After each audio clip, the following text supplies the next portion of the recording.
Deci, să știți că am fost cu barca și cam pe aici, deci tot în Italia, am vizitat puțin Simione.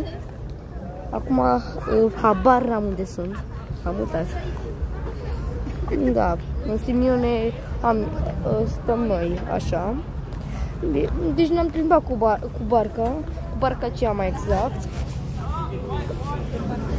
Și arăt cam așa, adică m-am mutat rău, după m-am mutat extrem de rău. Am vorbit pe la da, deci pantalonii, ăștia sunt pantalonii mei.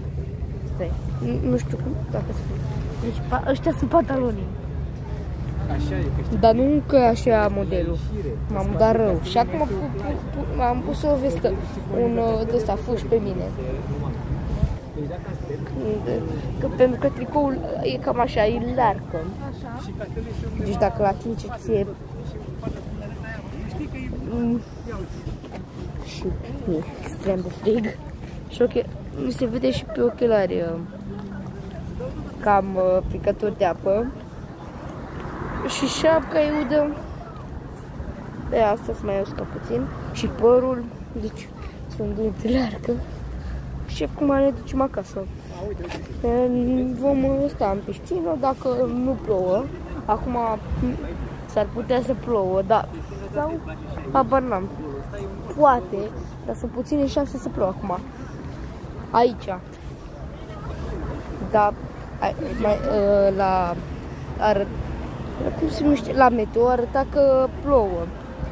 Dar a fost vreme extrem de frumoasă, a fost cald, dar...